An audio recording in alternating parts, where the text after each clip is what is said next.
ये sir class ये mid के लास्ट मिड टर्म ऐड है या फाइनल में ऐड है ये ये सिक्योरिटी का? ये मिड टर्म में ऐड है बेटा, ये मिड टर्म में ऐड है। ठीक है। अच्छा सर। ठीक है।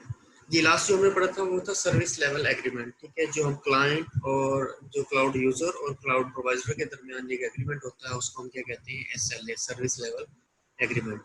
आज जो हम डिस्कस करेंगे, आज हम इसमें security issues and challenges in cloud computing के सिक्योरिटी इश्यूज क्या होते हैं और कौन कौन से चैलेंजेस हमें क्लाउड कंप्यूटिंग में आ सकते हैं। जो सिक्योरिटी इश्यूज हैं वो बिल्कुल वही सिक्योरिटी इश्यूज हैं जो आप उसमें नेटवर्क सिक्योरिटी में पढ़ के आए हैं, इंफॉर्मेशन सिक्योरिटी में पढ़ के आए हैं, या डाटा सिक्योरिटी में पढ़ के आए हैं। क्योंकि जब हम क्लाउड कंप्यूटिंग की बात करते हैं, क्लाउड कंप्यूटिंग में आपने देखा है कि इसमें ऑपरेटिंग सिस्टम भी इन्वॉल्व होता है, इसमें आपके नेटवर्क्स भी इन्वॉल्व होते हैं। ठीक है, इसमें आपके आर्किटेक्चर भी इन्वॉल्व होता है, यानी कि आप कह सकते हैं कि इसमें ये आपके हाइब्रिड से मिक्सर टाइप के है टेक्नोलॉजी है, जिसमें तमाम तरह के एलिमेंट क्या होते हैं, एग्जिस्ट करते हैं। It is an internet-based computing where all the shared resources, software, and information are provided to the computer and devices on demand. The user can access the information from everywhere, anytime. तो data related जो securities issues आ सकते हैं, वो सबसे पहले आपके पास आता है डाटा ब्रीच। डाटा ब्रीच में वो कहता है कि जी एक तो आपकी कॉन्फिडेंशियलिटी आ जाती है, दूसरी आपकी आ जाती है इंटेग्रिटी आ जाती है। कॉन्फिडेंशियलिटी आ जाती है कि फॉर एग्जाम्पल आपके जो यूजर नेम और पासवर्ड है, जो आपको पिन मिलता है, ठीक है, इसको हम क्या कहते हैं, क्रेडेंशियल्स कहते हैं। ठीक है, ये कॉन्फिडेंशियल, जैसे आपको बैंक्स वाले भी मैसेज मेल और करते रहते हैं कि आप अपना पासवर्ड, अपना OPT किसी के साथ क्या करें, शेयर ना करें। ठीक है। दूसरा इंटेग्रिटी। इंटेग्रिटी मीन कि जो आपने डाटा अपने क्लाउड अकाउंट में रखा हुआ है वो वही है, उसको कोई थर्ड पार्टी कोई उसको टेम्पर्ड तो नहीं कर रहा। आप क्या आया कि आपकी डाटा की जो इंटेग्रिटी है वो क्या है, वो सेफ है। ठीक है, फॉर एग्जाम्पल हम कहते हैं क्लास में 24 स्टूडेंट है, लेकिन ERP पे 23 हो रहे हैं। इट्स मीन कि क्या है कि डाटा इंटेग्रिटी का आपके पास क्या आ गया, इश्यू आ गया। फिर इसके बाद आपके पास नेक्स्ट जो आता है ना, डाटा लॉक इन आ जाता है। ठीक है, जब हम कहते हैं कि डाटा लॉक इन, तो यूजर को कहता है कि अपने डाटा जब आप माइग्रेट कर रहे होते हैं, फॉर एग्जाम्पल जब आप अपना एक मोबाइल से डाटा दूसरे मोबाइल में डाटा क्या कर रहे होते हैं, शिफ्ट कर रहे होते हैं, या एक अकाउंट से डाटा दूसरे अकाउंट में शिफ्ट कर रहे होते हैं, या एक हार्ड डिस्क से या दूसरे हार्ड डिस्क से कर रहे होते हैं, तो उस वक्त भी चांस होते हैं कि आपका डाटा क्या हो जाता है, लॉस होने के चांस आ जाते हैं। ठीक है। फिर कहता है डाटा रिमेनेंस।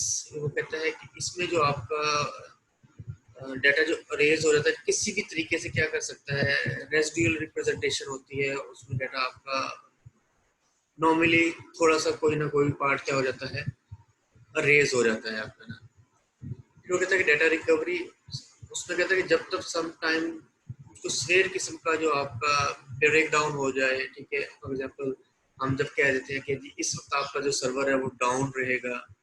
ठीक है, जब हम बैकअप कर रहे होते हैं या वो मेंटेनेंस फेज में जा रहा होता है, तो उस वक्त भी चांस होती है कि क्या है कि आपका जो डाटा है ना वो क्या हो जाए, लॉस हो जाए। ठीक है, उस वक्त भी क्या होता है कि तमाम मॉनिटर्स क्या हो जाते हैं, जैसे रीस्टार्ट हो रहा होता है, जितने भी इसके चेक्स होते हैं वो सारे के सारे टेम्पररी ऑफ हो जाते हैं। तो उस वक्त भी चांस होता है क्या है, डाटा क्या हो जाए, लॉस होने के चांस होते हैं।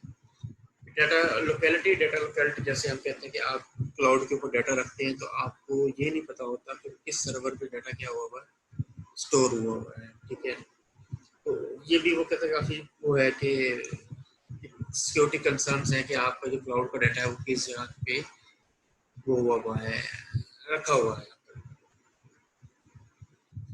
जी, वो कहते हैं कि एप्लीकेशन रिलेटेड कौन कौन से इश्यूज आ सकते हैं। वो कहता है कि क्लाउड मालवेयर इंजेक्शन अटैक आ जाता है।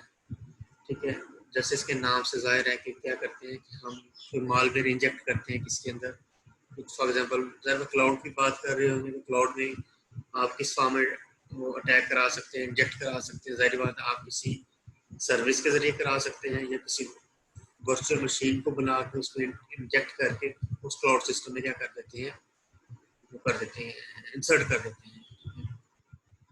वो कहते हैं कि इसकी जो वन सोल्यूशन उसने साथ प्रोवाइड किया है कि एक सोल्यूशन ये है कि ना आप क्या करें, इंटेग्रिटी चेक को क्या कर लें, वो कर लें। जैसे आपने देखा जब भी आपकी वर्चुअल मशीन बनती है तो वो इंस्टेंस चेक करता है, आपको बताता है कि आया कितने, अगर वो ग्रीन हो गया इट्स मीन कि उसने सारे चेक क्या कर लिए, परफॉर्म कर लिए। फिर इसके बाद कुकी पॉइजनिंग आ जाती है। कुकी पॉइजनिंग ये होती है कि देखिए जितने भी मैं कहता हूँ कि मेरे जितने भी पासवर्ड्स हैं वो सारे के सारे लोकल सिस्टम में स्टोर होते हैं। ऐसे जो अटैकर होते हैं, जो हैकर्स होते हैं, वो क्या करते हैं, वो मेरी कुकीज तक असेस कर लेते हैं। ठीक है, आपको पता है ना, दिखाया था मैंने लास्ट टाइम, आपको तो बात ही नहीं। फॉर एग्जाम्पल, जो अगर मैं कहूँ कि मेरे जितने भी पासवर्ड हैं वो मेरी सेटिंग में जाके पड़े होते हैं, यानी कि मैंने गूगल को वो किया हुआ है और यहाँ से ये जो पासवर्ड है, ठीक है, ये सारी की सारी कुकी फाइल जनरेट हुई हुई है, नजर आ रही है आपको। फॉर एग्जाम्पल मैं कहता हूँ कि जी कोई एक अकाउंट, ए ड्राइव का अकाउंट है, ठीक है, इसकी मैं डिटेल देखना चाह रहा हूँ। ठीक है, तो जैसे मैं इसको पिन दूंगा तो वो मुझे बता देगा कि जी LG12345 क्या है, ये मेरा पासवर्ड है। ठीक है, यानी कि ये जो फाइल, ये जो तमाम पासवर्ड हैं, ये सारे सारे किसके अंदर स्टोर होते हैं, एक कुकी के अंदर क्या होते हैं, स्टोर होते हैं, जो इस लोकल सिस्टम में, लोकल सिस्टम तो बाद में सबसे पहले किसके पास स्टोर होते हैं, गूगल के पास स्टोर होते हैं। ऐसे ही मेरे जितने भी क्रेडिट कार्ड, जितने भी मेरी पेमेंट की इश्यूज हैं, जितने भी मेरी, जब मैं ऑटो सेव कराता हूँ तो वो मेरे कहाँ स्टोर करा लेता है, गूगल अकाउंट में स्टोर करा सकता है। इट्स मीन के जो मेरा सेकंड कमांड एंड चेन है वो कौन है, गूगल है। फिर वो कौन सी है, वो कुकी फाइल है, जहाँ से ये फाइल क्या होती है, कुकी फाइल का पता है ना आप लोगों को, जी सर, कैसे?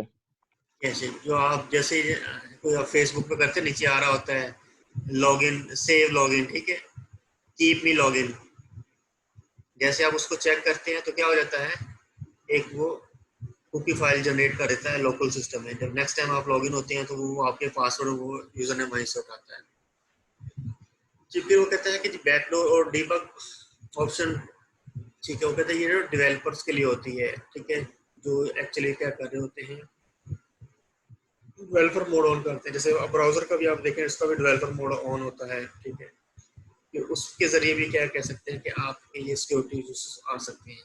फिर हिडन फाइल मैनिपुलेशंस होती हैं, ठीक है, सम टाइम वो क्या और होता है कि जैसे फॉर एग्जांपल आप कोई सॉफ्टवेयर करते हैं या कोई वायरस कर लेते हैं। वायरस भी क्या होता है कि एक्चुअली आप, फॉर एग्जांपल आपने कहा है कि जी मैंने ग्रामरली इंस्टॉल करना है, ठीक है, अब कुछ फेक वेबसाइट्स होती हैं, वो क्या करती हैं, वो बिल्कुल आपको एज इट इज बताती हैं कि जी आप हमारी साइट से क्या कर लें, ग्रामरली का वो कर लें, सॉफ्टवेयर इंस्टॉल कर लें। ठीक है, जैसे आप इंस्टॉल करते हैं वो एक्चुअली वो ग्रामरली नहीं होता, उसके बिहाइंड क्या होती है, कुछ हिडन फाइल्स होती हैं जो आपके सिस्टम में क्या हो जाती है, रिजाइड हो जाती हैं। ठीक है, फिर वो उस सिस्टम, उस उन फाइल के जरिए जो हैकर्स होते हैं वो क्या करते हैं, वो आपकी डाटा को असेस कर लेते हैं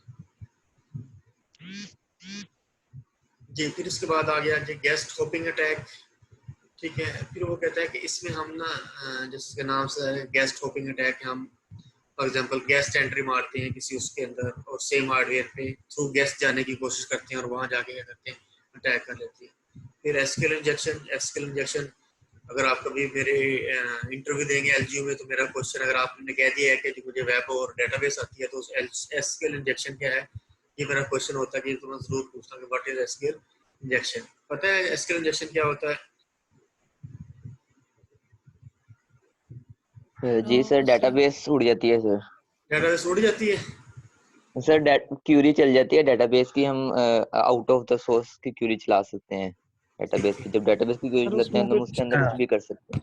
जी। मिस्केलेनियस कोड, बेसिकली मिस्केलेनियस कोड होता है एसक्यूएल का, जिसको इंजेक्ट किया जाता है किसी भी टूल के थ्रू, ठीक है, और वो वेब पेज के अंदर हम कोई अपनी एक मिस्केलेनियस एसक्यूएल का कोड देते हैं, जैसे जो अक्सर हैकर्स करते हैं, जो आपकी इनपुट फील्ड्स आती हैं उसके अंदर हिट एंड ट्राई के थ्रू कुछ एसक्यूएल का क्यूरी लिख के और वो टेबल का नाम दे के डाटा फेच करने की कोशिश करते हैं। ठीक हो गया। अच्छा, से किस तरह प्रिवेंट किया जा सकता है? सर इसमें एक तो ये होता है कि आपके एसक्यूएल की अपनी एक सिक्योरिटी होती है, हम वो लगा सकते हैं। दूसरा ये है कि आप हमारे जो जो स्कीमा है या जो क्लाउड पे चीज़ पड़ी हुई है उसको अगर हम थोड़ा सिक्योर करें अटैक से बचाने के लिए, उसकी सिक्योरिटी के साथ कुछ करना पड़ता है। लाइक अगर हम MD5 की कमांड क्या करती है? ये बेसिकली वो जो MD5 है ये है उसकी इनकोडिंग कर देती है, इनकोड और डिकोड का मैकेनिज्म होता है ये। ठीक है, MD5 की कमांड सर्वर साइड की कमांड होती है, सर्वर साइड पे रन होती है, आपके जो यूजर नेम और पासवर्ड होते हैं ना उनको ना एन्क्रिप्ट कर देती है। कि अगर कोई क्या करता है, फॉर एग्जांपल जैसे आपने तमाम एलजीयू की एक डेटाबेस बनाई हुई है, जैसे हम अपने ERP से लॉगिन होते हैं, मूडल से लॉगिन होते हैं, वो सारे के सारे यूजर नेम और पासवर्ड कहाँ है, एक डेटाबेस में पड़े हुए हैं, ऐसी है। अगर हम किसी एसक्यूएल इंजेक्शन के जरिए वहां डेटाबेस तक पहुंच भी जाते हैं तो हम उनको चाहे देख नहीं सकते। क्यों नहीं देख सकते? कि हमने उसके ऊपर इंक्रिप्शन अप्लाई कर दी होती है, ऐसी है। जी सर। अच्छा जी। अच्छा, फिर इसके बाद जो वो कहता है कि सीएसपी लेवल पे कौन कौन से टैग आ सकते हैं आपके पास ना। कहता है सीएसपी लेवल पे जो टैग आ सकते हैं वो कहता है कि जी मलिशियस इनसाइडर। मलिशियस इनसाइडर ये होता है कि जो आपके एम्प्लॉय ही होता है वो क्या कर रहा होता है, वो आपका डाटा लीक कर रहा होता है, डाटा आपका क्या कर रहा होता है, वल्नरेबल कर रहा होता है। ठीक है कि यानी कि फॉर एग्जांपल वो ही असेस कर रहा होता है। फॉर एग्जांपल मैं कहता हूँ कि हाँ चलो ये मेरा उसका पंजाब यूनिवर्सिटी का वीपीएन है, आप सारे क्या करें इसको यूज कर लें। इट्स मीन कि मैं जो क्या हो गया, मैं मलिशियस इनसाइड हो गया हूँ, कि मैं उस ऑर्गेनाइजेशन के लिए क्या हो गया, मलिशियस हो गया। ठीक है, तो यह तकरीबन हर ऑर्गेनाइजेशन में क्या होता है, ऐसा होता है कि कुछ जो डाटा ऑर्गेनाइजेशन का जो डाटा होता है वो अपने एम्प्लॉयज की मदद से क्या होता है, प्रोपोगेट हो जाता है। तो कहते हैं ये भी एक वो है कि एक थ्रेट है कि आप जो इसके है इंफॉर्मेशन है वो एक्सपोज हो जाती है। जी, फिर वो कहता है एक आपकी वो है कि साइड चैनल अटैक है। ठीक है, इसमें वो कहता है malicious virtual machine on the same physical machine as a victim machines. ठीक है, इसकी एक डायग्राम भी शायद आगे है। हाँ जी, ये है। ठीक है, तो वो बता रहा होता है कि जो एक इस डायग्राम में उसने बताया कि एक आपके पास अटैकर है और एक आपके पास क्या है, विक्टिम्स है। ठीक है, अब वो क्या कर रहा है, उसने सारे के सारे एक वल्नरेबल पेज बना लिए हैं, सर्वर पे रखवा दिए हैं, और वो क्या कर रहा है, इंजेक्ट कर रहा है स्क्रिप्ट के जरिए। ठीक है, और वो जो विक्टिम है वो भी क्या कर रहा है, उसको असेस कर रहा है। ठीक है, यानी कि वो कहता है कि उसने मैन इन मिडिल टैग, वो भी हम आगे इसमें पढ़ेंगे, वो भी क्या कर रहा होता है, उसी की ये टाइप होती है कि फॉर एग्जाम्पल कुछ वल्नरेबल पेज बना लेते हैं। फॉर एग्जाम्पल अगर आपने वो एटीएम्स का वो पढ़ा हो, स्कैम पढ़ा हो, ठीक है, फॉर एग्जाम्पल मैं एचबीएल की तरह की बिल्कुल सेम क्या कर लेता हूँ, एक वेबसाइट बना लेता हूँ। ठीक है, और मैं वो किसी को XYZ को क्या कर देता हूँ, वो सेंड कर देता हूँ। ठीक है, फॉर एग्जाम्पल मेरे सामने पेज कोई और आता है, लेकिन जैसे मैं क्लिक करता हूँ तो मेरे एचबीएल पेज पे ले आता है। ठीक है, मैं अपनी वो सारी ओरिजिनल पेज समझ के क्या कर रहा होता हूँ, सारी अपनी इनपुट उसके अंदर एंटर कर रहा था। वो सारी इंफॉर्मेशन किसके पास जा रही होगी, वो अटैकर के पास जा रही है। ठीक है, तो इसको हम कहते हैं जी, इसको हम कहते हैं साइड, उसमें ना साइड चैनल अटैक, कि हम किसी और चैनल से आए और हमने क्या कर दिया, उसके ऊपर अटैक कर दिया। फिर वो कह रहे हैं network level attack. Network level attack जो नेटवर्क पे अटैक होते हैं, फॉर एग्जांपल डीएनएस है, डोमेन नेम सर्वर पे अटैक हो जाता है। ठीक है, क्रॉस साइट स्क्रिप्टिंग है, अब एक राइट यूआरएल एंटर करते हैं और उस पर रीडायरेक्ट होके होम वेबसाइट पे उसके क्रेडेंशियल वगैरह क्या कर लेते हैं, एक्सेस कर लेते हैं।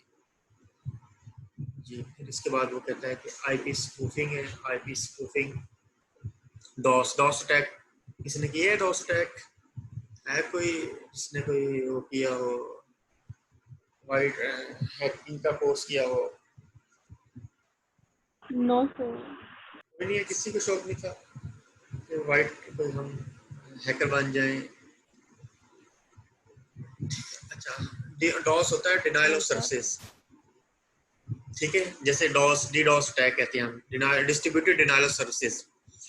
इसमें क्या हो रहा होता है कि हम ना किसी भी उस पर अटैक कर लेते हैं, डमी ट्रैफिक बना के हम उसको क्या करते हैं, रिक्वेस्ट भेजना शुरू कर देते हैं। ठीक है, और सर्वर क्या हो जाता है, डाउन हो जाता है, तो जो अटैकर्स होते हैं वो इजीली जाके क्या कर लेते हैं, वो सर्वर तक एक्सेस कर लेते हैं और वहाँ से डाटा क्या कर लेते हैं, स्टील कर लेते हैं। ठीक है, इसको हम कहते हैं डीडॉस अटैक। और ये आम नेटवर्क में जिसने कोई पोस्ट किया हुआ तो उसको ये सिखाया जाता है कि डीडॉस अटैक कैसे बनते हैं, कैसे किए जाते हैं। काली लिनक्स को यूज करते हुए क्या करते हैं, ये अटैक हम उस पर कर रहे होते हैं। ठीक है, फॉर एग्जांपल हम कहते हैं कि अभी जो डीडॉस अटैक है, कि जैसे आपका मॉडल है, मॉडल के ऊपर डीडॉस अटैक आ सकता है, क्योंकि नंबर ऑफ रिक्वेस्ट हमें पता है कि 200 यूजर हैं। 200 यूजर से अगर ज़्यादा यूजर आ जाएंगे तो क्या हो जाएगा, हमारा सिस्टम डाउन हो जाएगा। तो जो हैकर्स होते हैं उनके लिए ये गोल्डन टाइम होता है कि क्या है कि आपकी वेबसाइट डाउन है तो आप उसके क्यूरीज चला के, लिनक्स से क्यूरीज चला के वो क्या कर लेते हैं, उसको उस तक असेस कर लेते हैं।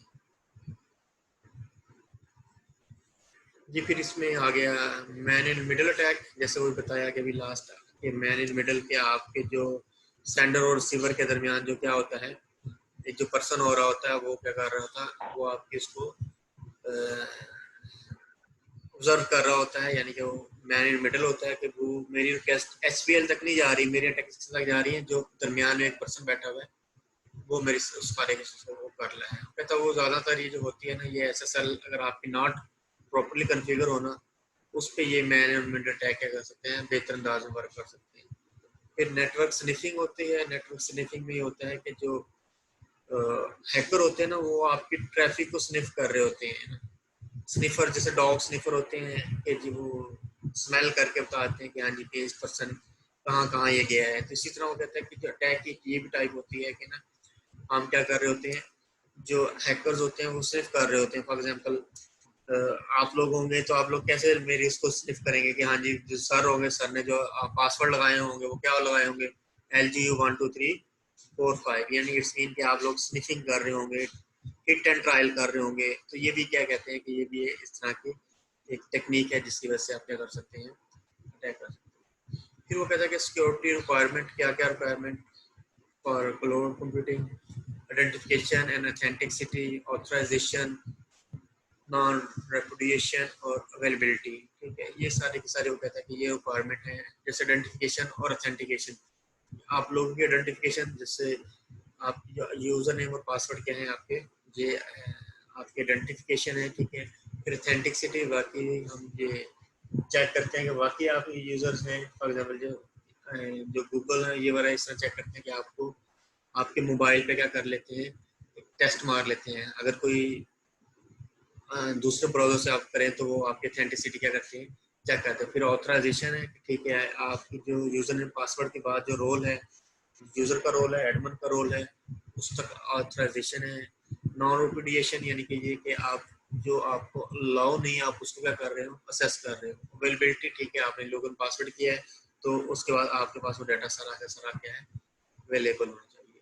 चैलेंजेस क्लाउड कंप्यूटिंग कहते हैं ये है कि सिक्योरिटी है, कॉस्टिंग मॉडल है, चार्जिंग मॉडल है, सर्विस लेवल एग्रीमेंट है, क्लाउड इंटरऑपरेबिलिटी इश्यूज हैं। ये इश्यूज कहते हैं क्लाउड कंप्यूटिंग में आ सकते हैं। बेसिकली दो तरह के थ्रेड्स हैं आपके पास, एक बेसिक सिक्योरिटी रिस्क कंसिडरेशंस हैं और एक डाटा सिक्योरिटी कंसिडरेशंस हैं। ठीक है, बेसिक में वो बता रहा है कि आपके पास ऑर्गेनाइजेशन लेवल, आपकी ऑर्गेनाइजेशन ने किस लेवल के क्या किए हैं, सिक्योरिटी रिस्क डिप्लॉय किए हुए हैं। ठीक है, जिसमें मैंने बताया कि मिलिशियस से साइड तो नहीं है, ऐसे तो नहीं है कि आपके जो एम्प्लॉइज हैं वो क्या कर रहे हो, वो डाटा लीक कर रहे हो। फिर फिजिकली कि आपका जो डाटा सेंटर है उस तक किस किस बंदे की साइज है। ये तो नहीं है कि एक सिक्योरिटी गार्ड जाके क्या कर रहा हो, बटन का पुश कर रहा हो, पावर ही ऑफ कर दे। ठीक है, फिर टेक्नोलॉजिकल सिक्योरिटी फैक्ट, टेक्नोलॉजिकल आपने कौन कौन सी लेयर्स लगाई हैं। फॉर एग्जांपल हम कहते हैं कि आपने वो फायरवॉल्स ओपन किए हैं, प्रॉक्सी सर्वर लगाया है, कि कौन से आपने टेक्नोलॉजिकली सिक्योरिटी रिस्क को मद्देनजर रखते हुए आपने वो किया। फिर कंप्लायंस एंड ऑडिट रिस्क है। ठीक है, ये भी कहता है कि ये बेसिक कंसिडरेशन कि आपकी कंप्लायंस डाटा ऑडिट कैसे होगा।